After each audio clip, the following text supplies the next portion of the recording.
അസുര തേജ. രചന ആലിയ സുൽത്താന. അവതരണം Shahul Malayil. Editing Faisal C Onnunjeri. എങ്കിൽ പിന്നെ ഞാൻ എടുത്തോളാം. അതും പറഞ്ഞ ആൽഫി പതിയാവുടെ അധരം കവർന്നെടുത്തു. ഒരു നിമിഷം വേണ്ടി വന്ന് തേജയ്ക്ക് എന്താണ് സംഭവിച്ചതെന്ന് മനസ്സിലാക്കാൻ. അവളുടെ കൈകൾ അവന്റെ മുടിയിൽ കൊരുത്തു വലിച്ചു. കീഴ്ചുണ്ടിൽ നിന്ന് അവളുടെ മേൽച്ചുണ്ടിലേക്ക് അവനൊരു സഞ്ചാരം തന്നെ നടത്തി. പൂവിൽ നിന്നും തേൻ നുകരുന്ന പോലെ അവൻ അവളുടെ അധരങ്ങൾ നുണഞ്ഞു. അവന്റെ കൈകൾ അവളുടെ മേനിയിൽ ഒഴുകി. പരസ്പരം ശ്വാസം വിലങ്ങിയിട്ട് ഇരുവരും അടർന്നു മാറാൻ തയ്യാറായില്ല. ആദ്യ ചുംബനത്തിന്റെ ലഹരിയിൽ രണ്ടുപേരും മതിമറന്നിരുന്നു. ഏറെ നേരത്തിന് ശേഷം അടർന്നു മാറുമ്പോൾ രണ്ടുപേരും നന്നായി കിതച്ചു പോയിരുന്നു. ആൽഫി തേജയെ നെഞ്ചിലേക്ക് വലിച്ചിട്ടു. കിതപ്പടക്കാൻ പാടുവിടുന്നവളെ ഒരു കള്ളച്ചിരിയോടെ അവൻ മുതുകിൽ തടവി കൊടുത്തു. കള്ളിപ്പെണ്ണേ, അവൻ ആർദ്രമായെന്ന് വിളിച്ചു. തേജ തല ഉയർത്തി അവനെ നോക്കി. അവൾക്ക് നാണം വന്നു പോയി. എപ്പോഴും മുഖം വീർപ്പിച്ചിരിക്കാൻ നടന്നിരുന്ന അസുരന്റെ ചുണ്ടിൽ നിറഞ്ഞ പുഞ്ചിരി, ആ പ്രണയത്തിന്റെ നോട്ടം. തേജക്ക് അവനെ കൂടുതൽ നേരം നോക്കാനായില്ല. അവൾ അവന്റെ നെഞ്ചിൽ മുഖം പൊഴുത്തി ചിരിച്ചു. ഒരു ചിരിയോടെ അവനോളെ ചേർത്ത് പിടിച്ചു. ബാൽക്കണിയിൽ തേജ അനുവിനെ ആലോചിച്ചിരിക്കുകയായിരുന്നു. പെണ്ണിനെ ഒന്ന് നേരിട്ട് കിട്ടിയിട്ടില്ല. ആ ശബ്ദമൊന്ന് കേൾക്കാൻ വല്ലാത്ത കൊതി തോന്നി. അവളുടെ പ്രശ്നങ്ങൾ അറിയണം. അവളെ ഉപദ്രവിക്കാൻ ആളയച്ചവർ എന്തിനു വേണ്ടിയായിരിക്കും അത് ചെയ്ത്? അവളിൽ നിന്ന് തന്നെ അതറിയണം. തേജ്. പുറകിൽ നിന്നും പ്രവിയുടെ ശബ്ദം കേട്ടപ്പോഴാണ് തേജ് സ്വഭാവത്തിലേക്ക് വന്നു. ആ എന്താണ് ഇത്ര ആലോചന? പ്രവി അവന്റെ തോൾ കൈയിട്ടുണ്ട് ചോദിച്ചു. ഏയ്, ഞാൻ ചുമ്മാ ഓരോന്നിങ്ങനെ. അല്ല, നീ തേജിനെ കാണാൻ പോയിരുന്നോ? മുത്തശ്ശനെ പേടിച്ചിട്ട് ഞാൻ പോയിരുന്നടാ. സുഖമായിരിക്കുന്ന ആള്? അവൾക്ക് കുഴപ്പമൊന്നുമില്ലടാ. എങ്ങളെല്ലാവരോടും ദേഷ്യമുണ്ട്. അതെല്ലാം ശരിയായിക്കോളും. തേജ് ഒരു നെടുവീർപ്പിട്ടുകൊണ്ട് പറഞ്ഞു നിർത്തി. പ്രവീണൊന്ന് മൂളി. അവനുള്ളിലും സങ്കടം ഉണ്ടായിരുന്നു. പ്രവി ഫോണിൽ ഒരു ഫോട്ടോ ഓപ്പൺ ആക്കി ചിരിയോടെ തേജിന് നേരെ നീട്ടി. തേജ് അവനെ നോക്കി അത് മേടിച്ചു. തേജ് ആ ഫോട്ടോയിലേക്ക് നോക്കി. പിന്നെ രണ്ടുപേരും മുഖത്തോട് മുഖം നോക്കി പൊട്ടിച്ചിരിച്ചു. എന്റെ പൊന്നോ, ഈ ചെക്കിന് ഇത് തന്നെയാണോടാ പണി? തേജ് ചിരിയെ നടക്കി പ്രവിയോട് ചോദിച്ചു. എനിക്കറിയത്തില്ലേ, ഇനി ഇത് എത്ര കാലം നിൽക്കും ദൈവത്തിനറിയാം. പ്രവി കൈമലർത്തി കാണിച്ചുകൊണ്ട് പറഞ്ഞു. ഇങ്ങോട്ട് വരട്ടെ, ഒന്ന് പിഴിയാനുണ്ട്. തേജ് അത് പറഞ്ഞതും വീണ്ടും ചിരിച്ചതും പ്രവി അവനോടൊപ്പം ചേർന്നു. പ്രണവ് ഒരു മൂളിപ്പാട്ടും പാടി വീട്ടിലേക്ക് കയറി വന്നു. അകത്തെല്ലാവരും ഇന്ന് ഭക്ഷണം കഴിക്കുന്ന തിരക്കിലാണ്. തേജ് എല്ലാവരോടും തേജയെ കുറിച്ച് പറഞ്ഞിരുന്നു, മുത്തശ്ശനോട് ഒഴികെ. സന്തോഷത്തിലാണ് അവൾ ജീവിക്കുന്നതെന്ന് അറിഞ്ഞതും എല്ലാവർക്കും ഉള്ളിലെ പിരിമുറുക്കൊന്ന് അയഞ്ഞിരുന്നു. Hi babies. പ്രവീയുടെ മോൻ നീരജിന്റെ കവിളിലൊന്ന് മുത്തിക്കൊണ്ട് പ്രണവ് വിളിച്ചു. പോ. കുഞ്ഞ് കൈത്തട്ടി മാറ്റി. എന്തു പറ്റിയട കുട്ടാപ്പി? പോച്ചിറ്റപ്പാ. ഓഹോ, മിഠായി കൊണ്ടുവരാത്തതിന് പിണങ്ങിയിരിക്കുകയാണല്ലേ. എങ്കിൽ ഞാൻ ഈ തേജ് ആൻറ്റി കൊടുക്കും. കൈയുള്ള മിഠായുമായി തേജിരിക്കുന്ന സ്ഥലത്തേക്ക് തിരിഞ്ഞപ്പോഴാണ് അവിടെ അവളില്ലാത്ത കാര്യം അവന് ഓർമ്മ വന്നു. അവന്റെ കണ്ണ് നിറഞ്ഞു. എല്ലാവരുടെയും മുഖത്ത് ഒരു നിമിഷം നിരാശ പടർന്നു. കയ്യിലുള്ള ചോക്ലേറ്റ് കുട്ടാപ്പിയുടെ കയ്യിൽ കൊടുത്ത മുകളിലേക്ക് കയറിപ്പോയി. പ്രണവ് മുറിയിൽ പോയിരുന്ന ഓരോന്ന് ആലോചിച്ചിരുന്നു. തന്റെ കൂടെ എപ്പോഴും അടിപിടി കൂടി കൂട്ടിനുണ്ടാവും പെണ്ണ്. അവൾ അവിടുന്ന് പോയതിൽ പിന്നെ ഹോസ്റ്റലിലേക്ക് മാറിയതാണ്. ഇപ്പോഴാണ് തിരിച്ചു വരുന്നത്. അപ്പോഴേക്ക് അവനെ തിരഞ്ഞ് പവിയും തേജ് അങ്ങോട്ട് വന്നു. അവരെ കണ്ടതും അവൻ എഴുന്നേറ്റു. എന്താടാ, നിനക്ക് കഴിക്കാനൊന്നും വേണ്ടേ? തേജ് അവനെ നോക്കി ഗൗരവത്തോടെ ചോദിച്ചു. ഞാൻ പുറത്തുനിന്ന് കഴിച്ചു. നീ കറിഞ്ഞോടാ? പ്രവി അവനെ നോക്കി ചോദിച്ചു. ഏയ് ഇല്ലേട്ടാ, കള്ളം പറയാൻ പഠിച്ചല്ലേ? തേജുവിനെ ആലോചിച്ച് കറിഞ്ഞാണെങ്കിൽ വേണ്ട. അവള് ഹാപ്പിയാണ് ആൽഫിയുടെ കൂടെ. പ്രവി പറഞ്ഞു നിർത്തി. നാളെ ഞങ്ങൾ അവിടെ വരെ പോകുന്നുണ്ട്. വരുന്നുണ്ടെങ്കിൽ കൂടെ വരാം അല്ലേ തേജ്? പ്രണവിനെ ഒളി കണ്ടിട്ട് നോക്കിക്കൊണ്ട് തേജിനോടായി പ്രവി ചോദിച്ചു. അത് കേട്ടതും പ്രണവിന്റെ മുഖം തെളിഞ്ഞു. ഞാൻ വരുന്നുണ്ട്, തിടുക്കത്തോടെ പ്രണവ് പറഞ്ഞു നിർത്തി. എടാ മോനെ അപ്പുക്കുട്ട, അതിനു മുന്നേ ചേട്ടന്മാർക്ക് ഒരു കാര്യം ചോദിക്കാനുണ്ട്. തേജ് അവന്റെ കഴുത്തിലൂടെ കൈയിട്ടുകൊണ്ട് പറഞ്ഞു. എന്താ മാഷി ഇത്രക്ക് സീരിയസ് കാര്യം? പറയാം പ്രവി ചേട്ടാ, ആ ഫോട്ടോ ഒന്ന് അപ്പുക്കുട്ടിനെ കാണിച്ചേ. തേജ് പറഞ്ഞു. പ്രവി ഫോട്ടോ ഓപ്പണായി പ്രണവിനെ കാണിച്ചു. അവനാണെങ്കിൽ ഞെട്ടി പണ്ടാരടങ്ങി. എന്താണ് അപ്പുക്കുട്ട ഇത്? തേജ് ഗൗരവത്തോടെ ചോദിച്ചു. അത് പിന്നെ എന്റെ പൊന്നു മോനെ, ഏതിലും ഒന്ന് ഉറച്ചിക്കാൻ പറ്റുമെങ്കിൽ പണിക്ക് നിന്നേച്ചാൽ മതി. അല്ലെങ്കിൽ അറിയാലോ നിനക്കെന്നെ, ആ കൊച്ചൊരു പാവാ. എന്റെ ക്ലാസ്സിലെ കൊച്ചാണ്. പ്രണവിന്റെ കൈ പിടിച്ച് തിരിച്ചുകൊണ്ട് തേജ് പറഞ്ഞു നിർത്തി. മാഷി ഇത് അവസാനത്തെയാ, സീരിയസ് ആയിട്ട് നോക്കുന്ന. ഇനി വേറൊന്നും ഉണ്ടാവില്ല, ഇതിൽ ഉറച്ചു, സത്യം. തേജിന്റെ കൈ ഒഴിവിച്ചുകൊണ്ട് കൈ ഒഴിഞ്ഞ് പ്രണവ് പറഞ്ഞു. ആ എങ്കിൽ നിനക്ക് കൊള്ളാം. ഹോ, എന്തൊരു പിടിയാ പിടിച്ച്, കൈ വേദനിക്കുന്നു. എങ്കിലും എന്നോട് ഇത് വേണ്ടായിരുന്നു പ്രവിച്ചേട്ടാ. ദയനീയമായി അവൻ പ്രവിയെ നോക്കി പറഞ്ഞു. അവന്റെ പറച്ചിൽ കേട്ട് പ്രവിയും തേജും ചിരിച്ചു. അപ്പൊ രണ്ടുപേരെയും കണ്ണുരുട്ടി കാണിച്ചു. പിറ്റേന്ന് ഞായറാഴ്ചയായിരുന്നു. മൂന്നുപേരും തേജുവിനെ കാണാനുള്ള കൊതിയിൽ നേരത്തെ തന്നെ റെഡിയായി. മൂന്നുപേരും ഒരുമിച്ചാണ് ഹാളിലേക്ക് വന്നു. എല്ലാവരും ബ്രേക്ക്ഫാസ്റ്റ് കഴിക്കാൻ തിരക്കിലാണ്. ഇന്ന് ഞായറാഴ്ചയല്ലേ, മൂന്നുപേരെ എങ്ങോട്ടാ ഒരുങ്ങി കെട്ടി പുറപ്പെട്ടിരിക്കുന്നത്? മുത്തശ്ശൻ മൂന്നുപേരെയും നോക്കി ചോദിച്ചു. എന്തു പറയണമെന്നറിയാൻ മൂന്നുപേരും കുഴഞ്ഞു. പിന്നെ മുത്തശ്ശ, എനിക്കൊരു പ്രൊജക്ടിന്റെ ഭാഗമായിട്ട് ഒരു സ്പോട്ടിൽ പോകാനുണ്ടായിരുന്നു. അപ്പൊ ഇവരെയും കൂടി കൂട്ടിയാലോ എന്ന് വിചാരിച്ചു. പ്രവി ഒരുവിധം പറഞ്ഞിപ്പിച്ചു. എങ്കിൽ ഞാനും വരുന്നുണ്ട് ചേട്ടായി. പവൻ തിടുക്കത്തോടെ പറഞ്ഞു. നിനക്ക് ട്യൂഷനിലിടാ ഇന്ന്, മോൻ ക്ലാസ് കൊടുക്കണ്ട. പ്രണവ് അവനെ നോക്കി പറഞ്ഞു. നീ പോടാ. പവൻ അവരെ നോക്കി ഒന്ന് പുച്ഛിച്ച് കഴിക്കാൻ തുടങ്ങി. മുത്തശ്ശനൊന്ന് മൂളി. 3 പേരും കഴിക്കാനായിരുന്നു. കുട്ടാപ്പി അവിടെ ഇരുന്നൊരു ടോയ് കാർ എടുത്ത് ഉരുട്ടി കളിക്കുന്നുണ്ട്. നീലി അവന്റെ കൂടെ നടന്ന് ദോശ മുറിച്ചു കൊടുക്കുന്നുണ്ട്. ആൽഫിയുടെ നഗ്നമായ പുറത്ത് തലവെച്ച് കിടക്കുകയാണ് തേജ്. ഉറക്കത്തിൽ നിന്ന് എഴുന്നേറ്റിട്ട് കുറച്ചു നേരമായി. ആൽഫി എഴുന്നേറ്റിട്ടില്ല. അവളൊന്ന് തലപൊക്കി അവന്റെ മുഖത്തേക്കൊന്ന് പാളി നോക്കി. നല്ല ഉറക്കമാണ്. മുടിയൊക്കെ മുഖത്തേക്ക് ചാഞ്ഞ് കിടക്കുന്നുണ്ട്. അവൾ അവന്റെ മുഖത്തു നിന്ന് ആ മുടിയിഴകൾ വകഞ്ഞു മാറ്റി. അവന്റെ അടഞ്ഞ കൺപോളകളിലേക്ക് അവൾ നൂതി. അവൻ പതിയെ കണ്ണു തുറന്നു. തേജ പേടിച്ച് എഴുന്നേൽക്കാൻ നിന്നു. അവൻ അവളെ മുതുകിൽ നിന്ന് വലിച്ച് ബെഡിലേക്ക് വലിച്ചിട്ടു. തേജ എഴുന്നേറ്റ് പോകാനായി നോക്കി. ആൽഫി സമ്മതിച്ചില്ല. എങ്ങോട്ടാണ് ഈ കാന്താരി ഓടുന്നത്? ഞാനും ഗാഡിയിലേക്ക്. എന്തേ വരുന്നോ? അവൾ അവനെ നോക്കി അതും പറഞ്ഞ് മുഖം വെട്ടിച്ചു. പോയ അഹങ്കാരം തിരിച്ചു വന്നല്ലേ? ആ വന്നല്ലോ. എന്തേ ഇയാൾക്ക് മാത്രം മതി അതെല്ലാം? താനാള് കൊള്ളാലോടി. അതും പറഞ്ഞ ആൽഫയുടെ മുഖത്തിന് നേരെ മുഖം അടുപ്പിച്ചു. തേജ മുഖം വെട്ടിച്ചു. അതേ, ഇന്നലെ കിട്ടിയ പോലെ ഒരെണ്ണം കൂടി കിട്ടിയ മോളുടെ അഹങ്കാരം കുറയോ? കുസൃതിയോട് അവളുടെ കാതിൽ അവൻ ചോദിച്ചു. പെണ്ണ് അന്താളിപ്പോടെ അവനെ നോക്കി. വേണോ? പഴച്ചു നോക്കുന്നവളെ നോക്കി അവൻ ചോദിച്ചു. അവൾ വേണ്ട എന്നുള്ള രീതിയിൽ തല അങ്ങോട്ടും ഇങ്ങോട്ടും ചിരിച്ചു. അപ്പോഴേക്ക് ആൽഫിയാന്റെ മുഖം അവളുടെ മുഖത്തേക്ക് അടുപ്പിച്ചിരുന്നു. തേജ കണ്ണുകൾ ഇറുക്കി അടച്ചു. ആൽഫി അതുകൊണ്ട് പൊട്ടിച്ചിരിച്ചു. അവന്റെ ചിരിയുടെ ശബ്ദം കേട്ടാണ് അവൾ കണ്ണു തുറന്നത്. ഓ, കളിയാക്കിയതാണല്ലേ? അവൾ കെറിവിച്ചുകൊണ്ട് ചോദിച്ചു. ആണല്ലോ. അവൻ അവളുടെ കവിളിലൊന്ന് നീട്ടി വലിച്ചുകൊണ്ട് പറഞ്ഞു. ആ നൊന്തൂട്ടോ. അവനെ ഒന്ന് കണ്ണു കുറിപ്പിച്ച് നോക്കിക്കൊണ്ട് അവൾ പറഞ്ഞു. എന്റെ കാന്താരിപ്പണിനെ നന്ദോടി, വേദനയാ മാറ്റി തരട്ടെ. അവനവൾ ഇക്കിളിയായിക്കൊണ്ട് പറഞ്ഞു. അവനാ ഇക്കിളിയാക്കുന്നതിനോടൊപ്പം അവൾ ഉറക്കെ ചിരിക്കുകയും ചെയ്തു. അവരുടെ കളിച്ചിരികൾ ആ മുറിക്കുള്ളിൽ ഉയർന്നു പൊങ്ങി. മുറിയിൽ നിന്ന് പുറത്തേക്ക് ഇറങ്ങുമ്പോഴാണ് ഹാളിൽ നിന്ന് ആരുടെയൊക്കെയോ ശബ്ദം കേൾക്കുന്നത്. കുറച്ചു നേരം കേട്ടുന്നപ്പോഴേ അവൾക്ക് ആളെ മനസ്സിലായിരുന്നു. അവളുടെ കൈ മുഷ്ടി ചുരുണ്ടു. പല്ലുകൾ കൂട്ടിപ്പിടിച്ചു വന്ന ദേഷ്യത്തെ അവൾ അടക്കാൻ പാടുപെട്ടു. അമ്മ അവൾക്കടുത്തേക്ക് ഓടി വരുന്നുണ്ടായിരുന്നു. മോളെ, ആ സൂര്യ വന്നിട്ടുണ്ട്. ഒരുപാട് നേരമായി അമ്മേ? ഇല്ല മോളെ, ദേ ഇപ്പൊ അച്ഛൻ്റെ കൂടെ വന്നേയുള്ളൂ. അച്ഛനോ? ആരുടെ അച്ഛൻ? അങ്ങനെ വിളിക്കാൻ അയാൾക്ക് എന്ത് അർഹതയാ അമ്മേ? മോളെ, അമ്മയോട് ക്ഷമിക്കും മോളെ. അമ്മക്കറിയണ്ട, എല്ലാം എന്റെ തലയിലെഴുത്താ. രാധേ, മോളെ വിളിക്ക്. അപ്പോഴേക്കും പ്രസാദിന്റെ വിളിയെത്തിയിരുന്നു. രാധ നിസ്സഹായി അവളെ നോക്കി. അമ്മ ചെല്ലും, ഞാൻ പുറകെ വന്നോളാം. രാധയ്ക്ക് പിറകെയായി അനു ചെന്നു. പ്രസാദിന് ഓപ്പോസിറ്റുള്ള ചെയറിലിരിക്കുകയാണ് സൂര്യ. സൂര്യയുടെ നോട്ടം അവളിൽ മാത്രം തങ്ങി നിന്നു. അവൾ മുഖം വെട്ടിച്ചു. മോളെ കാണാൻ വേണ്ടി സൂര്യ വെയിറ്റ് ചെയ്യായിരുന്നു. അനു അത് കേൾക്കാത്ത ഭാവത്തിൽ നിന്നു. ആ, നിങ്ങൾ സംസാരിച്ചിരിക്കുക. അതും പറഞ്ഞ് പ്രസാദ് അവളെ സൂര്യയുടെ അടുത്ത് സെറ്റിൽ പിടിച്ചിരുത്തി. അവൾക്ക് എതിർക്കാനായില്ല. ഭയമാണ്. അച്ഛനെന്ന് മുദ്രകുത്തിയതിനും പിശാചാണ്. എതിർത്താൽ ഞാനും അമ്മ ഈ ലോകത്ത് തന്നെ കാണില്ല. സമ്പത്തിന് മുകളിൽ കണ്ണു മഞ്ഞളിച്ച് ഒരു ഫ്രോഡിന്റെ കൂടെ സ്വന്തം മകളുടെ എൻഗേജ്മെന്റ് വരെ നടത്തി വെച്ചിരിക്കുന്നു. അറിവിന് സ്വയം പുച്ഛം തോന്നി. എന്താടോ താനൊന്നും മിണ്ടാത്തത്? സൂര്യയുടെ ചോദ്യമാണ് അവളെ ചിന്തയിൽ നിന്ന് ഉണർത്തിയത്. അമ്മയും കൂട്ടി അവൾ അകത്തേക്ക് പോയിരുന്നു. അനു ദേഷ്യത്തോടെ അവനെ നോക്കി. ഒരു തവണ എൻ്റെ കയ്യിൽ നിന്ന് ഏതോരുത്തനെ രക്ഷപ്പെടുത്തിക്കൊണ്ടാണോ ഈ വളച്ചില്? ആണെങ്കിൽ അത് വേണ്ട മോളെ. നിനക്ക് ഈ സൂര്യയെ ശരിക്കും അറിയില്ല. അവൻ ഏതവനായാലും അവനെ ഞാൻ തുരത്തും. അത് കേട്ടതും അനുവിന്റെ നെഞ്ചൊന്ന് പിടഞ്ഞു പോയി. ആ മുഖം ഒരുപാട് തവണ കണ്ടിട്ടുണ്ടെങ്കിലും അന്നാണ് ആ മിഴികളിലേക്ക് നോട്ടമിട്ടത്. എന്തോ മറക്കാനായിട്ടില്ല പിന്നീട് ഒരിക്കലും. ആ പ്രശ്നത്തിന് ശേഷം നിഴൽ പോലെ എപ്പോഴും കൂടെ കാണും. തേജസ്സിനെ ഓർത്തും അവൾക്ക് എന്തോ സന്തോഷം വന്ന് പൊതിയുന്ന പോലെ തോന്നി. ഞാൻ പറഞ്ഞു കേട്ടില്ലേ നീ? സെറ്റിലിരിക്കുന്ന അവളുടെ കൈ പിടിച്ച് തിരിച്ചുകൊണ്ട് അവൻ ചോദിച്ചു. വീട്ട്, എന്റെ കൈ വേദനിക്കണോ? അവൾ കൈ വിടുവിക്കാൻ ശ്രമിച്ചുകൊണ്ടിരുന്നു. പ്രസാദ് അങ്ങോട്ട് വരുന്നതായി തോന്നിയതും സൂര്യ അവളുടെ കൈ വിട്ടു. നിറഞ്ഞ കണ്ണുകൾ അവൾ വേഗത്തിൽ തുടച്ചു മാറ്റി. അങ്കിൾ, എന്നാ ഞാൻ ഇറങ്ങട്ടെ? ആ, മോനെ ഇറങ്ങുവാണോ? എങ്കിൽ ഒരുമിച്ച് ഇറങ്ങാം. ഞാൻ ഓഫീസ് വരെ പോവാതിരിക്കായിരുന്നു. ആ ശരി അങ്കിൾ. ആൻറ്റി, അനു പോയിട്ട് വരാവേ. ഒരു പുച്ഛച്ചിരിയോടെ അവൻ യാത്ര പറഞ്ഞിറങ്ങി. കൂടെ പ്രസാദും. അനു രാധയൊന്നും ചെയ്യാൻ കഴിയുന്നില്ലല്ലോ എന്നോർത്ത് അവൻ പോകുന്നത് നോക്കി നിന്നു. 3 പേരും ആൽഫിയുടെ വീട്ടിലെത്തുമ്പോൾ സമയം ഉച്ചയോട് അടുക്കാറായിരുന്നു. കോളിംഗ് ബെല്ലിന്റെ ശബ്ദം കേട്ട് ആൽഫിയാണ് പോയി ഡോർ തുറന്ന്. മുന്നിൽ നിൽക്കുന്നവരെ കണ്ട് അവനും നന്നായി ഇളിച്ചു. എവിടെയാളെയാ ഞങ്ങളുടെ പെങ്ങള്? പ്രണവ് ആൽഫിയുടെ വയറിനിട്ടൊരു പഞ്ച് കൊടുത്തോണ്ട് ചോദിച്ചു. മുറിയിലാണടാ പരട്ടെ. ആൽഫി വേദന കൊണ്ട് വയറൊഴിഞ്ഞോണ്ട് പറഞ്ഞു. സുഖലേടാ? പ്രവി അവന്റെ തോളിലും തട്ടിക്കൊണ്ട് ചോദിച്ചു. ഇങ്ങനെ 4 അളിയന്മാരുണ്ടായാൽ മതിയല്ലോ, സുഖമായിട്ട് ജീവിക്കാൻ. ആൽഫി മുഖമൊക്കെ ചുളിച്ചുകൊണ്ട് പറഞ്ഞു. തേജുവും അപ്പവും പ്രവിയെ ഒരുമിച്ച് ചിരിച്ചുപോയി. ആരാ മോനെ? സുജയിച്ച് ആരാണ് വന്നെന്നറിയാൻ അങ്ങോട്ട് വന്നാണ്. എന്റെ പുന്നാരളിയന്മാർ എഴുന്നള്ളിയത് ചേച്ചി. ഇവർക്ക് കുടിക്കാൻ കനത്തിൽ എന്തെങ്കിലും എടുത്തോളൂ. 3 പേരെയും കണ്ണുരുട്ടി പേടിപ്പിച്ചുകൊണ്ട് ആൽഫി സുജയിച്ചിയോട് പറഞ്ഞു. ആ മക്കളോ, ഇരിക്കും മക്കളെ, ഞാൻ കുടിക്കാനെടുക്കാം.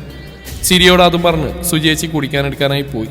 മുകളിലെ മുറിയിലുണ്ട്, ചെല്ല് 3 കൂടെ, ആൽഫി അവരോട് പറഞ്ഞു.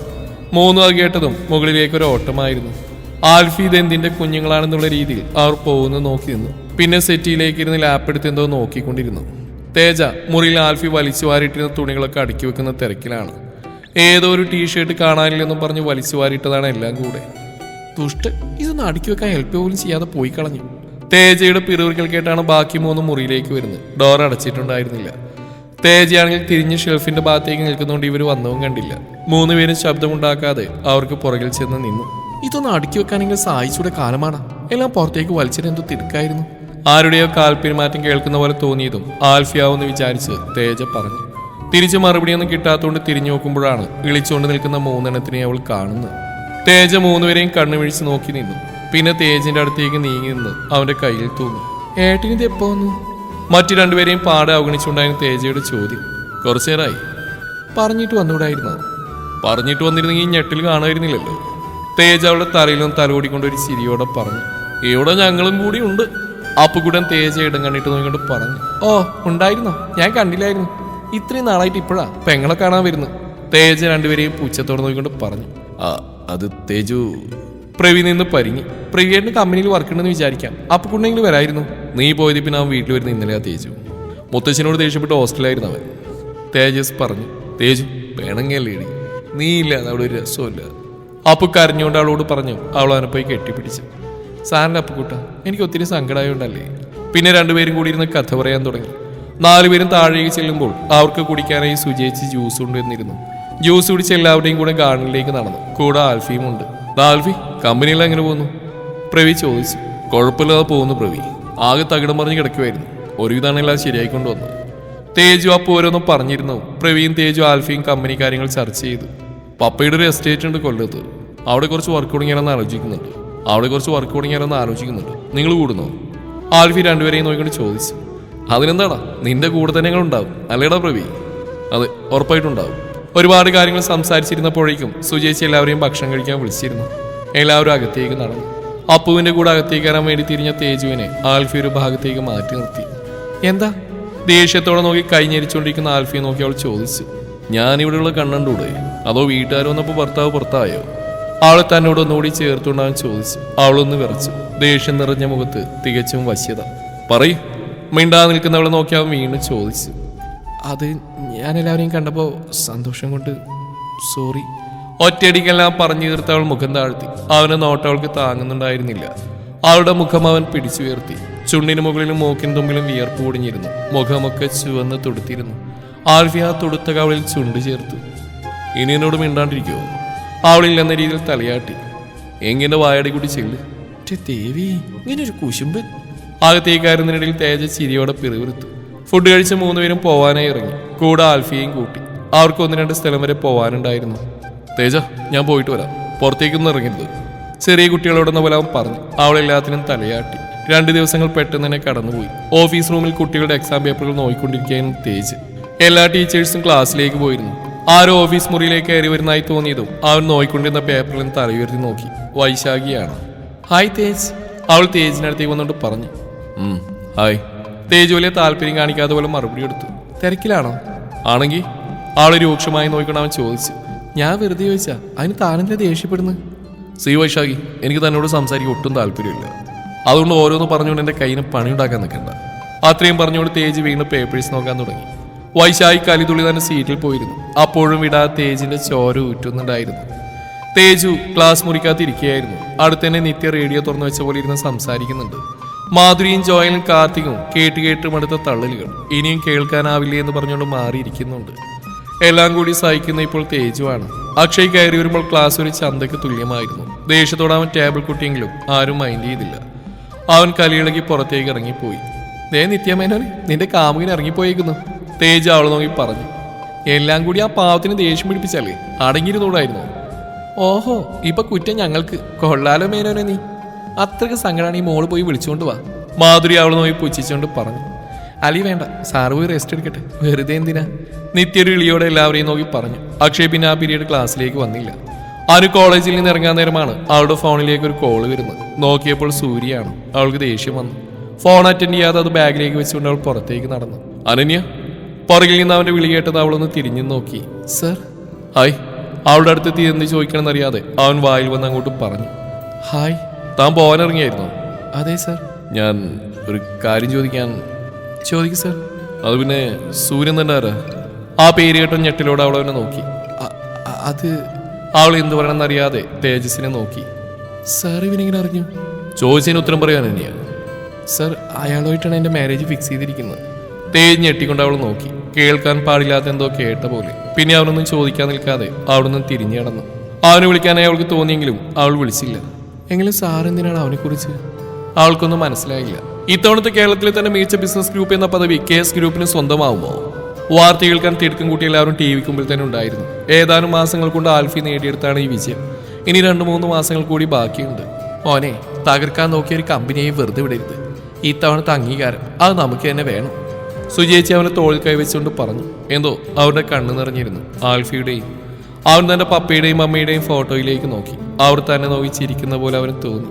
തേജ് അവനോട് ചേർന്നിരുന്നു. അവന്റെ തോളിലേക്ക് ചാഞ്ഞു. ഞാനുണ്ടെന്ന് പറയാതെ പറയും പോലെ. രാവിലെ തന്നെ എന്തോ അന്വേഷിച്ച് നടക്കുന്ന തിരക്കിലായിരുന്നു ആൽഫി.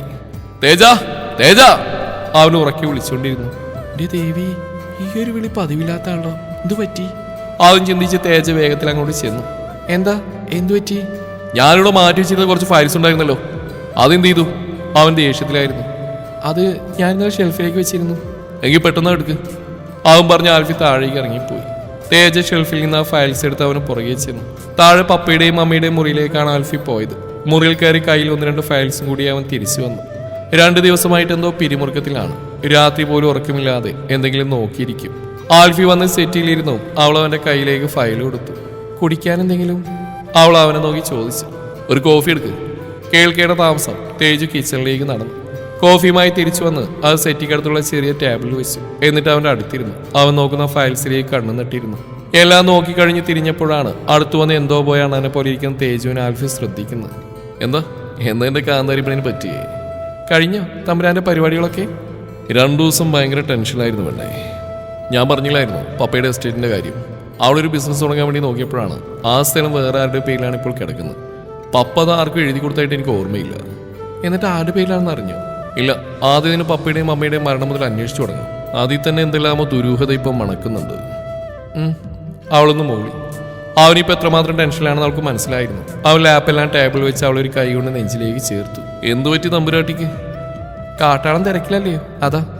അവനെ മൂടൊന്ന് മാറ്റാൻ വേണ്ടി അവൾ പറഞ്ഞു. ആണോ? എങ്കിലേ ഞാനിപ്പോൾ ഫുൾ ഫ്രീയാ. അവൻ അവളുടെ കണ്ണുകളിൽ ചുണ്ടി ചേർത്തു. അവളൊന്ന് പിടഞ്ഞു. കുസൃതി കൂടുന്നുണ്ടേ. ആണോ? എങ്കിലും സഹിച്ചു. എൻ്റെ പെണ്ണിനോടല്ലേ. അവൻ അവളെ പിടിച്ച് മടിയിലേക്ക് ഇരുത്തി. അവനോട് ചേർന്നിരുന്ന അവന്റെ കണ്ണുകളിലേക്ക് നോക്കുമ്പോൾ ഒരു 15 വയസ്സുകാരി പണ്ടിതുപോലെ 19 വയസ്സുകാരന്റെ കണ്ണുകളിലേക്ക് അത്രമേൽ പ്രണയത്തോടെ നോക്കി നിന്നതാണ് ഓർമ്മ വന്നത്. അന്ന് അടുത്ത് കാണുമ്പോഴെല്ലാം അവനെല്ലാവരെയും ആട്ടി ഓടിച്ചിരുന്നു. ഭയങ്കര ദേഷ്യക്കാരനായിരുന്നു. പേടി കൊണ്ട് ഉള്ളിൽ നിറഞ്ഞ പ്രണയത്തെ പതിയെ മൂടിക്കളഞ്ഞു. പിന്നീട് കോളേജിൽ നിന്നാണ് വിമലേട്ടനെ കാണുന്നത്. ശരിക്കും അയാൾക്ക് എന്നോട് പ്രണയമായിരുന്നു എന്നതിൽ എനിക്കിപ്പോഴും സംശയമുണ്ട്. കാരണം കല്യാണം ഉറപ്പിച്ച് താലി കെട്ടുന്നവരെയും ആ മുഖത്തൊരു തെളിച്ചുണ്ടായിരുന്നില്ല. ആൽഫി ചായൻ എന്നെ വന്ന് കൊണ്ടുപോകുമ്പോഴും ഒന്നും പറഞ്ഞിരുന്നില്ല. എന്താ ആലോചിക്കുന്നത്? ആൽഫിയുടെ ചോദ്യമാണ് ചിന്തകളിൽ നിന്ന് ഉണർത്തിയത്. പപ്പയും അമ്മയും ഉണ്ടായിരുന്നെങ്കിൽ നീ ഇങ്ങനെ ഇടയ്ക്ക് ഒറ്റക്കായി പോയില്ലായിരുന്നു. മമ്മിക്ക് തന്നെ ഒരുപാട് ഇഷ്ടമായിരുന്നു. ഇവിടെ കൊണ്ടുവരണമെന്ന് എപ്പോഴും പറയുമായിരുന്നു. ഏതോ ഒരു ഓർമ്മയിൽ അവൻ പറഞ്ഞു. അവൻ്റെ കണ്ണ് നിറഞ്ഞു പോയിരുന്നു. അവനവൾ ഇറുകെ പുണർന്ന് അവളുടെ തോളിൽ താടി വെച്ച് ഇക്കിളിയാക്കി. വേണ്ട കേട്ടോ, അവൾ ഇക്കിളി എടുത്തുകൊണ്ട് പറഞ്ഞു. അതെ, മോൾ ഇച്ചായാന്നൊന്ന് വിളിച്ചേ. ഇല്ലെങ്കിലോ? വിളിക്കടി കാന്താരി. അവനവളുടെ ഷോൾഡറിന്റെ ഭാഗത്തെ ടോപ്പ് ഒന്ന് താഴ്ത്തിക്കൊണ്ട് അവിടെ ഒന്ന് കടിച്ച് ഇച്ചായ. അത് വീണ്ടും വീണ്ടും കേൾക്കാൻ അവനവളെ കടിച്ച് അവിടെ നാവ് കൊണ്ട് ഒഴിയുകയും ചെയ്തു. ഇച്ചായ മതി കിതച്ചുകൊണ്ട് അവൾ പറഞ്ഞു. അവനവളെ തനിക്ക് അഭിമുഖമായി തിരിച്ചിരുത്തി. ദേ, ഈ ഇച്ചായ എന്നുള്ള വിളി കേൾക്കാനേ അതൊരു സുഖ പെണ്ണ്. പ്രത്യേകിച്ച് നിന്റെ വായിന്ന് കേൾക്കുമ്പോൾ അപ്പ വിരിയുന്ന നുണക്കുഴികൾ. എൻ്റെ ഈശോയെ, എൻ്റെ കൺട്രോള് മൊത്തം കളയുന്നുണ്ട്. തേജയ്ക്ക് മുഴുവൻ കേൾക്കാനായില്ല. അവൾ ചുവന്നു പോയിരുന്നു. അവൻ അവളുടെ അധരങ്ങൾ കവർന്നെടുക്കാൻ അവളുടെ മുഖത്തോട് മുഖമടുപ്പിച്ചു. അയ്യോ, ഞാനൊന്നും കണ്ടില്ലേ. സുജേച്ചി കാറിലെ ചെടികളെല്ലാം നനച്ച് അകത്തേക്ക് കയറുമ്പോഴാണ് ഈ കാഴ്ച കാണുന്നത്. രണ്ടുപേരും പൊടുന്നതിന് അകന്നു മാറി. രണ്ടുപേർക്കും ചേച്ചിയെ നോക്കാൻ വല്ലാത്ത ചമ്മല് തോന്നി. ചേച്ചി എപ്പോ വന്നു? ആൽഫി ഒന്നും സംഭവിക്കാത്ത പോലെ ചോദിച്ചു. ഞാൻ വന്നിട്ട് കുറച്ചധികം വർഷമായി മോനെ. സുജേച്ചി കളിയോടോ പറഞ്ഞുകൊണ്ട് ഒരു ചിരിയോടെ അവരെ കടന്നുപോയി. രണ്ടുപേരും പരസ്പരം നോക്കി. ആൽവി ഫയൽസ് എടുത്ത് അവളെ നോക്കി ഒന്ന് കണ്ണിറുക്കി മുറിയിലേക്ക് പോയി. തേജയ്ക്ക് നാണം വന്നു പോയിരുന്നു. ദേവി, നീ സുചേച്ചിയുടെ മുഖത്തെങ്ങനെ നോക്കും? കിച്ചണിലേക്ക് പോവാതെ അവൾ അവിടെ തന്നെ നിന്ന് പരിങ്ങി. അപ്പോഴും ആൽഫിയുടെ പ്രണയം നിറഞ്ഞ കണ്ണുകൾ അവളുടെ കണ്ണുകളിലേക്കായിരുന്നു. കാത്തിരിക്കുക ഈ കഥയുടെ ബാക്കി ഭാഗം നാളെ ഇതേ സമയം.